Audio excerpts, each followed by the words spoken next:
हाय दोस्तों। तो आज हम एसक्यूएल सर्वर इस वीडियो में आपको मैं एसक्यूएल सर्वर का मैनेजमेंट स्टोर के बारे में एक ओवरव्यू बताऊंगा। तो चलते हैं, ये स्टार्ट बटन को क्लिक करते हैं और इसके बाद आप देख रहे हो कि यहाँ पे लिस्ट आउट हो रहा है मेरा माइक्रोसॉफ्ट एसक्यूएल सर्वर। तो यदि आपका नहीं हो रहा तो यहाँ पे आप एसक्यूएल सर्वर एसक्यूएल जैसे आप क्लिक करोगे तो आपका आ जाएगा एसक्यूएल सर्वर का ये विंडो। इस पर हम जाके मैं डबल क्लिक करूँगा। डबल क्लिक करने के बाद ये आपको जो है ओपन होगा। थोड़ा थोड़ा सेकेंड लगेगा इसको ओपन होने में, तो देखते हैं।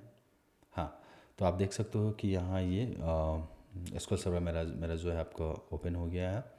तो यहाँ पे मैं आपको बताना चाहूँगा कि यहाँ आप देख रहे हो एक एक पॉपअप विंडो जो है, इसमें कुछ इन्फॉर्मेशन आपको मैं बताऊँगा, जैसे कि सर्वर टाइप है।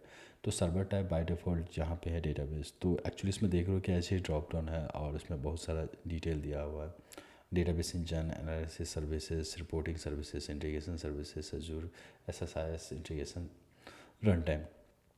तो अभी मैं बेसिक जान रहा हूँ, इसलिए ये सब अभी हम छोड़ते हैं।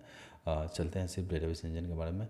और मैं आपको ये बताना चाहूँगा कि यहाँ आपको दिख रहा है सर्वर नेम।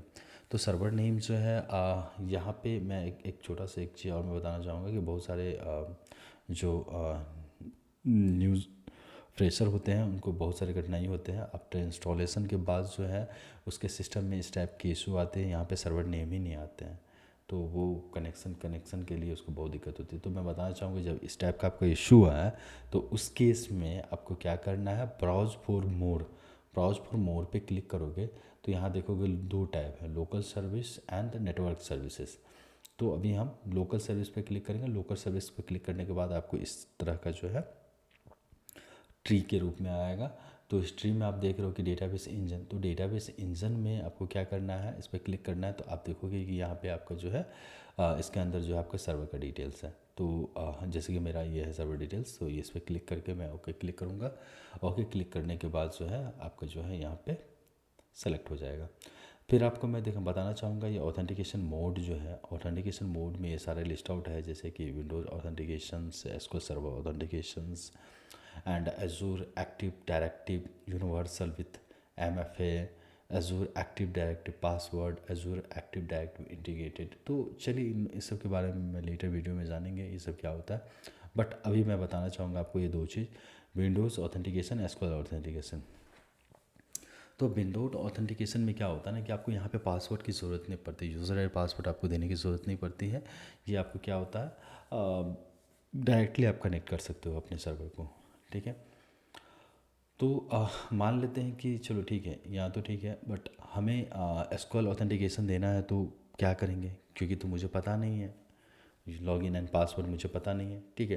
तो ये मैं आपको बताना चाहूँगा, जब आप एसक्यूएल सर्वर इंस्टॉल करते रहते हो तो उस टाइम में ये ऑथेंटिकेशन का जो है, लॉगिन के जो है इंफॉर्मेशन मांगता है। यदि आप वहाँ पे वाइल इंस्टॉलिंग, यदि आप वहाँ पे जो अपना लॉगिन पासवर्ड क्रिएट करोगे, यूज़र आईडी पासवर्ड क्रिएट करोगे, देन जाके आप यहाँ लॉगिन करोगे।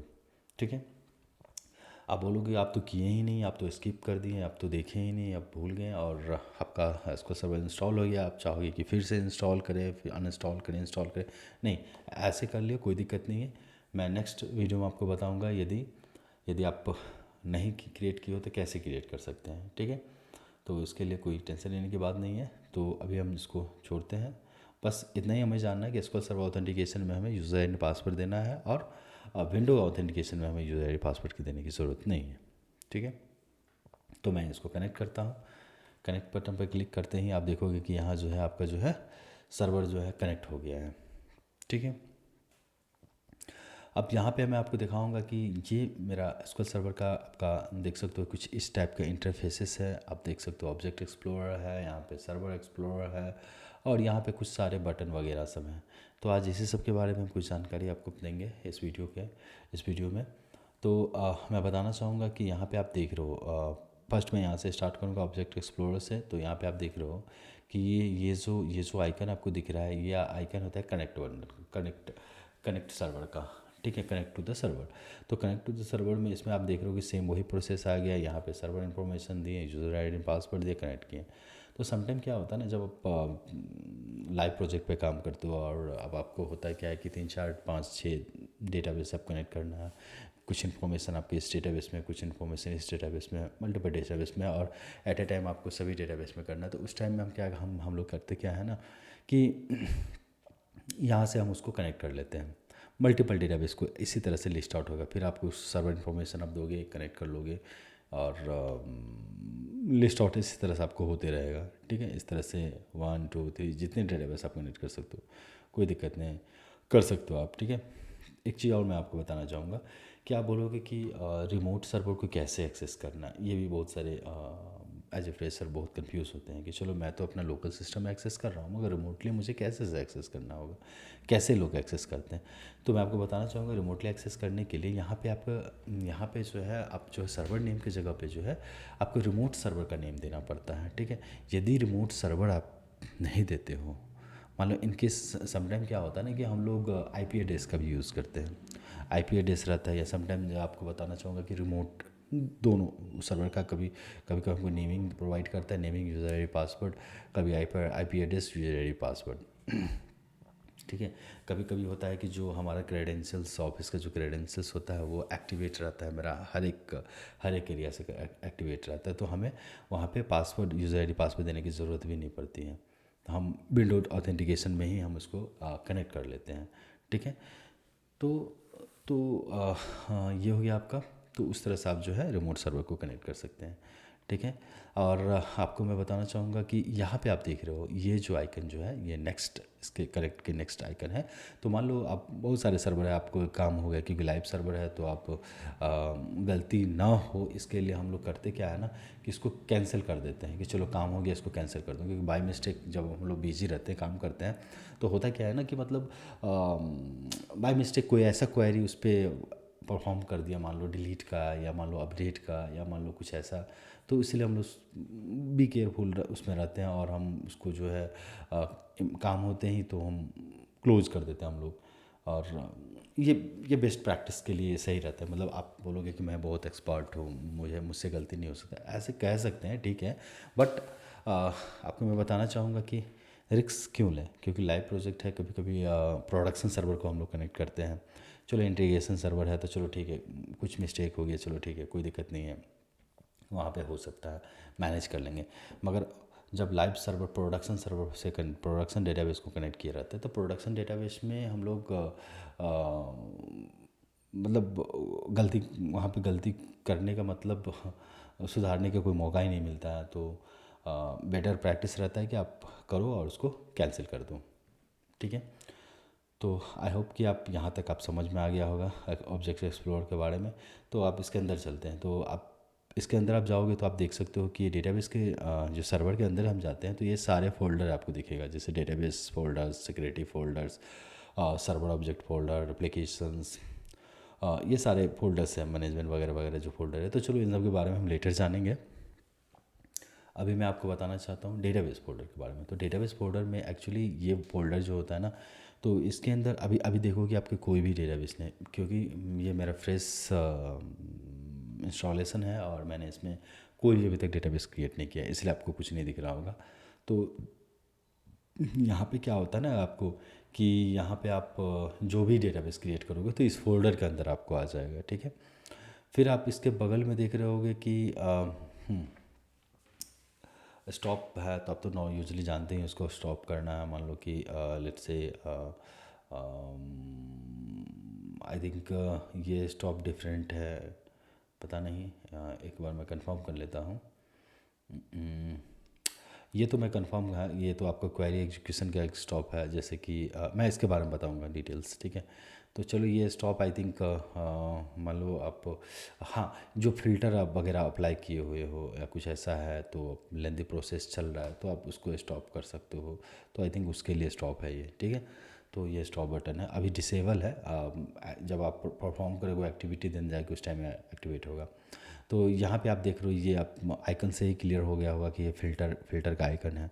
तो फ़िल्टर आइकन में मैं मतलब एक्चुअली होता क्या है ना कि मान लो कि हम ये डेटाबेस है, और इस डेटाबेस के अंदर जो मान लो सॉरी डेटाबेस फोल्डर है, फोल्डर के अंदर में जो भी डेटाबेस हम बनाते हैं, और उस डेटाबेस के अंदर बहुत सारे हम टेबल क्रिएट किए हुए रहते हैं। तो या तो प्रोसीजर ही ले लेते हैं, स्टोर प्रोसीजर ले लेते हैं, या व्यू ले लेते हैं, या उस टाइप के जो भी हम क्रिएट किए रहते हैं। तो मान लो कि काफ़ी है, हज़ार, बहुत बहुत सारे होते हैं। जब लाइव सर्वर पे आप काम करोगे तो बहुत सारे टेबल्स रहते हैं, तो बहुत डिफ़िकल्टी होती है उसको मतलब खोजना। तो या तो आपको याद रखना, यदि टेबल आपको पता है तो एग्जैक्ट टेबल आपका यहाँ पे वो क्वेरी क्वेरी परफॉर्म करोगे इस विंडो में और उसकी डाटा फेच कर लोगे। बट इन केस आपको पता नहीं है, हाँ थोड़ा सा हिंट है कि मान लो एम्प्लॉय डिटेल्स है, तो डिटेल्स नाम का कुछ तो टेबल था, मगर एम्प्लॉय था कि डिपार्टमेंट था क्या था, मगर एक बार डिटेल्स नाम का टेबल देख लेंगे, उसको रन कर लेंगे तो पता चल जाएगा वो इन्फॉर्मेशन है। तो उस टाइप में हम क्या करते हैं, फ़िल्टर अप्लाई करते हैं। उस टेबल पर हम क्या करते हैं, फ़िल्टर अप्लाई करते हैं। जैसे आप दिखाते हैं आपको, ये इस टाइप से मान लो फॉर एग्जांपल ये सारे आपके मास्टर ये हो गया models and MSDB and MDB, ये सब सारे सिस्टम डिफाइंड डेटाबेस है। जब आप इंस्टॉल करते हो ना SQL सर्वर, तब उस टाइम में ये जाके जो है आपके मशीन में क्रिएट हो जाता है। तो चलो मैं ऐसे अभी डमी बता रहा हूँ, बट एज ए फ़िल्टर पे मैं बता रहा था। तो अब मैं जब फ़िल्टर आप परफॉर्म करोगे तो यहाँ सेलेक्ट करोगे टेबल को, क्योंकि इसके अंदर आपको तो बहुत सारे टेबल है, बहुत बहुत सारे टेबल है, बहुत डिफ़िकल्टी हो रही है फ़िल्टर करने में, समझने में। तो फ़िल्टर इस पर सेलेक्ट करेंगे और ये फ़िल्टर जो आइकन दिख रहा है इस पर क्लिक करके, तो आफ्टर आपको ये विंडो ओपन होगा और यहाँ पे जाके आप क्या करोगे, जो भी जैसे कि एम्प्लॉय डिटेल है, डिटेल्स, तो डिटेल्स क्योंकि कंटेंट्स है तो कंटेंट्स आपको सर्च कर लेगा, उससे रिलेटेड कहीं किसी भी टेबल में होगा ये डिटेल्स, तो उसको सर्च करके यहाँ पे आपको जो है सॉर्ट करके यहाँ पे दे देगा, इस टेबल के अंदर, ये टेबल फोल्डर के अंदर लिस्ट आउट कर देगा। तो ये फ़िल्टर बेसिकली उसमें यूज़ होते हैं। और यदि आप प्रोग्रामेबिलिटी की, यदि कि आप स्टोर प्रोसीजर में आप फ़िल्टर कर रहे हो तो उस पर भी आप अप्लाई कर सकते हो। ठीक है, तो अभी इसके अंदर कुछ है नहीं, इसीलिए ये इनेबल नहीं हो रहा है, बट कर सकते हो। सॉरी, यहाँ है, सॉरी यहाँ प्रोग्रामेबिलिटी के अंदर जो स्टोर प्रोसीजर है, तो इसको सेलेक्ट करना और इस पर जाके जो है यहाँ से भी आप जो है स्टोर प्रोसीजर को फ़िल्टर कर सकते हो। ठीक है, और नेक्स्ट नेक्स्ट जो आपको जो आइकन है, ये आइकन बेसिकली आप तो जानते ही हो, आइकन से ही क्लियर हो गया है कि ये रिफ्रेश का आइकन है। तो जब हम मान लो डेटाबेस या टेबल क्रिएट करते हैं, तो ये लेफ़्ट साइड जो है ना, इमिडिएटली रिफ्रेश या उसका चेंजेस जो भी आप कह सकते हो क्रिएट किए हैं, वो डायरेक्टली इम्पैक्ट यहाँ पर नहीं पड़ता है। तो उस केस में हम क्या करते हैं ना कि यहाँ पे मान लो हम डेटाबेस क्रिएट किए हैं, तो हम डेटाबेस तो इस यहाँ पे जो नाम से XYZ नाम से हम क्रिएट किए हैं, मगर यहाँ पे शो नहीं कर रहा है। तो यहाँ पे रिफ्रेश करते हैं तो ये सारा जो विंडो जो है ऑब्जेक्ट एक्सप्लोरर जो है रिफ्रेश हुआ और यहाँ पे दिख जाता है। या मान लो आप टेबल क्रिएट किए हो तो रिफ्रेश करते हैं, तो ये बेसिकली उसके लिए वर्क होता है। ठीक है, तो अब हम चलते हैं नेक्स्ट में चलते हैं। तो आप ये टॉप पे देख रहे होगे कि ये एक ड्रॉप डाउन टाइप से है। ये बेसिकली एक्चुअली होता है क्या है ना, ये भी यहाँ पे आप देख रहे हो कि कुछ लिस्ट आउट नेम है, यहाँ पे लिस्ट आउट हुआ है, master models MSDB temp DB। तो ये सारे एक्चुअली ये सारे एक्चुअली जो है ना सिस्टम डेटाबेस है। मतलब आपको जैसे मैं बताया था ना कि जब आप इंस्टॉल करते हो तो उस टाइम में ये सारे डेटाबेस जो है आपके सिस्टम में क्रिएट हो जाता है। तो ये सिस्टम डिफाइंड डेटाबेस उसको ऐसे बोल सकते हो आप। तो उसी टाइप से जब आप कोई भी डेटाबेस क्रिएट करोगे, ठीक है, ये सर्वर पे क्रिएट करोगे, कोई भी डेटाबेस आप क्रिएट करोगे, तो ये सारे के सारे जो है इस विंडो में जाके लिस्ट आउट हो जाएगा। ठीक है, तो ये सारे आपको क्या हो गए, इस विंडो में जाके लिस्ट आउट हो जाएगा। तो बेसिकली इसको इसलिए यूज होता है क्योंकि मान लो अभी मुझे मास्टर डेटाबेस में कुछ चेक करना है तो उसको सेलेक्ट कर लिया। मान लो आपको मॉडल डेटाबेस पे आप कुछ बनाए हो तो उसको सेलेक्ट कर लिए, तो उस पर क्वेरी हम यहाँ पे लिख रहे हैं। ठीक है, यहाँ पे कुछ क्वेरी लिख रहे हैं, तो यहाँ से आप शॉर्टकट में सेलेक्ट कर सकते हो। ठीक है, ऐसे तो कमांड लाइन के लिए कमांड इसका अलग होता है डेटाबेस को सेलेक्ट करने के लिए, बट शॉर्टकट के लिए आपको यहाँ से ये कर सकते हो, सेलेक्ट कर सकते हो। कमांड यूज़ डेटाबेस होता है उसका, तो उसके अकॉर्डिंग आपको, जैसे मान लो इसके अंदर मॉडल है मास्टर, चलो उसके बारे में मैं डिटेल बताऊंगा। ठीक है, तो यहाँ पे आप देख सकते हो एग्जीक्यूट का एक प्ले बटन है। तो बेसिकली होता है क्या है ना कि आप जो भी कमांड इसमें आप लिखते हो, जैसे मान लो हम यहाँ पे लिखते हैं create database and database name, तो स्कूल नाम का एक डेटाबेस है, स्कूल डीबी ले लिए हैं, ठीक है, स्कूल डीबी ले लिए। तो ये डीबी ये ले लिए हम, और आप अब देख सकते हो कि मैं इसको क्रिएट करना चाह रहा हूँ। तो पहले इसको सेलेक्ट कर लूँगा।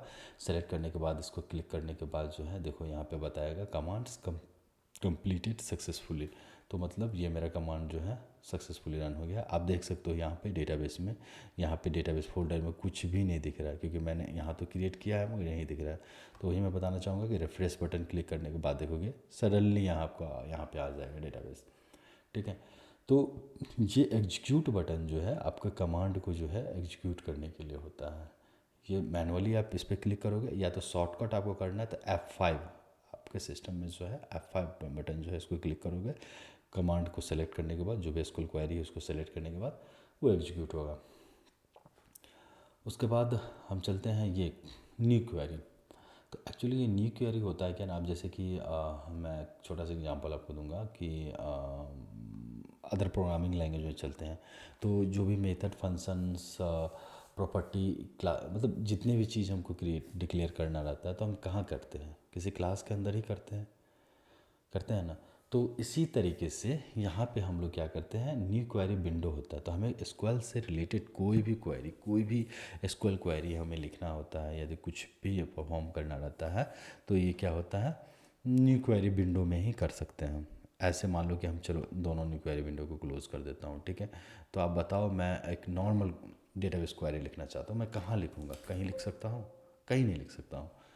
तो इसीलिए ये जो होता है आपका जो है एक विंडो ओपन होता है, जैसे कि यहाँ पे हम आपको लिख सकते हैं, ठीक है। फिर इसके बाद चलते हैं, अब आपको हाँ, तो आपको ये समझ में आ गया होगा कि ये क्यों यूज़ करते हैं। और ये सब जो है आप नॉर्मली देखे होंगे एक्सेल सीट वगैरह सब में, अलाइनमेंट वगैरह वगैरह सब है ये वो। तो ये सब उतना कुछ खास नहीं है, इसलिए मैं इसको स्किप कर रहा हूँ।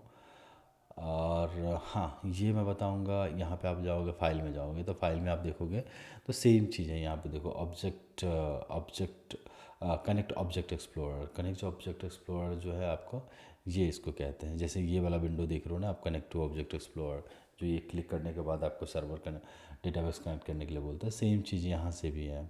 तो एक ही चीज़ को डिफरेंट लोकेशन पे दिया हुआ है, जो कि मान लो इन केस ये आपका विंडो मतलब बाय मिस्टेक आप इसको कैंसिल कर दिए हो तो आपके पास विंडो ही नहीं है।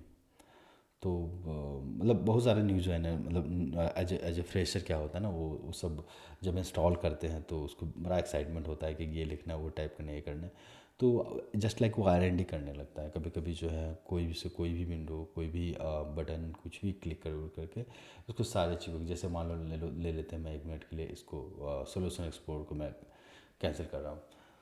तो मान लो 1 मिनट के लिए तो कैंसिल हो गया। अब मुझे तो पता नहीं है कैसे आएगा। तो मतलब ऐसे होता है ना कि कंफ्यूज रहता है। तो उस टाइप से जो है आपको मैं बताना चाहूँगा कि यहाँ से जो है कनेक्ट टू द एक्सप्लोरर, तो सेम चीज़ यहाँ से भी डिसकनेक्ट टू द एक्सप्लोरर ये सब कर सकते हो। सेव ऑल, ये सब सारी चीज़ यहाँ से आप कर सकते हो। जहाँ भी देखो सेम ही चीज़ है, सेव टू सेव ऑल। कभी कभी क्वेरी जो है हमें सेव करना है, जैसे मान लो भी ऑब्जेक्ट एक्सप्लोरर कैंसिल कर दिया, फिर से लाना चाहता हूँ, तो यहाँ पे देखो व्यू के अंदर जो है आपको ये सारे चीज़ें लिस्ट आउट है, किसको, जैसे सोल्यूशन एक्सप्लोरर मैंने कैंसिल किया था तो सोल्यूशन एक्सप्लोरर को लाना है, देखो क्लिक कर दिया। उसका शॉर्टकट भी है, आपको यहाँ पे देख सकते हो। शॉर्टकट कंट्रोल अल्ट ऐड करेंगे तब शॉर्टकट में ये सोल्यूशन एक्सप्लोरर आ जाएगा। ऑब्जेक्ट एक्सप्लोरर डिटेल है, ऑब्जेक्ट एक्सप्लोरर जो लाना है ये वाला, तो F8 करोगे। मान लो ये बाय मिस्टेक आपको कैंसिल हो गया है, ऑब्जेक्ट एक्सप्लोरर ही चला गया, तब मान लो आप डेटाबेस हम कहाँ चेक करेंगे, कैसे टेबल चेक करेंगे, मतलब कितना प्रॉब्लम होगा। आप सोचोगे ये नहीं रहे तो ये सब जो है यहाँ शॉर्टकट विंडो से F8 से आप ला सकते हो, या तो यहाँ व्यू जो है इसके अंदर में सारा चीज़ लिस्ट आउट है। तो यही सब है इसमें। और आई थिंक इसमें इतना ही कह सकते हो आप, और ऐसा तो कुछ ज़्यादा इसमें हमको नहीं दिख रहा है। Close all document, close all but tools window, ये सब जो है आप नॉर्मली जानते ही होंगे कि मतलब क्लोज़ करना है। मान लो बहुत सारा हम डॉक्यूमेंट ये न्यू क्वेरी विंडो ओपन किया हूँ तो उसको क्लोज़ करना है, तो वो सब के लिए है ये। और हाँ, और इसमें कुछ नहीं, हाँ। तो ठीक है, और हाँ मैं ये बताना चाहूँगा आपको, जैसे कि मान लो ये मैंने डेटाबेस क्रिएट किया है यहाँ पे, तो आप देख सकते हो सेम स्ट्रक्चर यहाँ भी। स्ट्रक्चर इसका क्या है, इसके अंदर जो है टेबल्स है, व्यू है, एक्सटर्नल रिसोर्सेस है, ये सब सारा प्रोग्रामेबिलिटी है, ये स्टोरेजिबिलिटी है। तो उस टाइप से आप जो है मतलब सारे चीज़ आप देख सकते हो, ये सारे स्ट्रक्चर वगैरह है डेटाबेस का। तो आई थिंक इस वीडियो में इतना ही है। तो मिलते हैं नेक्स्ट वीडियो में। Bye bye, take care.